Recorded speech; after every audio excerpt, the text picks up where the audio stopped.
Salut, ça va mieux? Ça va mieux, ouais, ça va mieux. Ça va, tranquille. Comment ça s'est passé cette semaine à l'entraînement? Vous avez confirmé à l'extérieur le point ramené contre Dijon. Ça y est, Guingamp s'est complètement oublié? Ouais, déjà, cette semaine, elle s'est très bien passée. On s'est concentré sur nous. Et, euh, et voilà, c'est déjà un bon point de se concentrer sur nous, sur notre équipe. Après, à Guingamp, ouais, ça s'est oublié. C'est oublié, c'était je pense, un faux pas. Je suis même sûr. On a confirmé encore à l'extérieur, du coup, contre le Havre, notre solidité en tout cas et notre cohésion qui était revenue contre, contre Dijon. Une victoire contre Sochaux, ça pourrait vous offrir le meilleur départ de l'histoire du Pau FC en Ligue 2. Ouais, c'est ça exactement. Et je pense que ça sera un beau match à prendre comme tous au sérieux. Et, euh, et on va profiter de notre nouveau stade pour essayer de faire quelque chose de grand et de rentrer dans l'histoire, comme vous dites, avec le meilleur départ de l'histoire du coup de Pau en Ligue 2, quoi. C'est une équipe que tu connais forcément pour l'avoir affrontée, Sochaux. Ouais.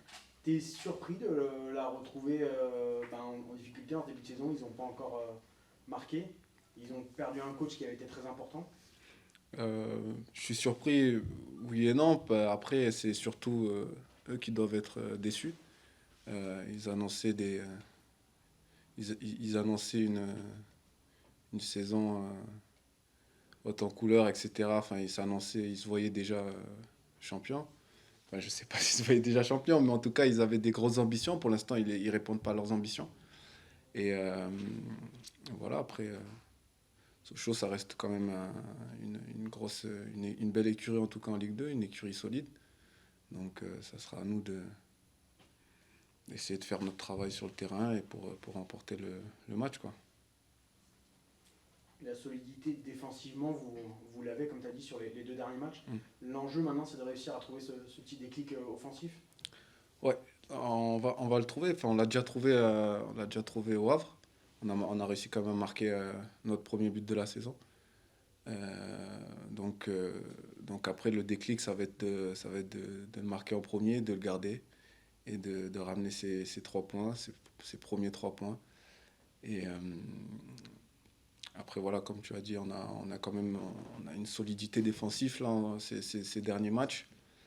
Et, euh, et après, on va essayer de ramener les 3 points. On va essayer de ramener les 3 points et confirmer notre attaque, en tout cas.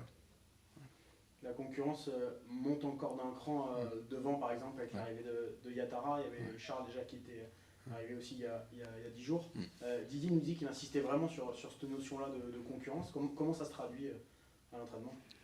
On a vu cette semaine, là, Momo, là, il est arrivé. Euh, entre guillemets, ça a augmenté la tension, ça a augmenté l'engouement à l'entraînement. Ça se traduit par des joueurs encore plus concernés, que ce soit offensif, défensif ou au milieu. On est tous sous tension, entre guillemets, par rapport à la concurrence. Donc, c'est une très très bonne chose. Et ça permet de rester éveillé, de rester, je dirais, ouais, de rester éveillé, ouais, de rester éveillé, je dirais, ouais. De rester déterminé en tout cas et de ne pas s'endormir parce qu'on a joué 3 matchs ou 2 matchs dans ces 2 premiers matchs ou 3 premiers matchs.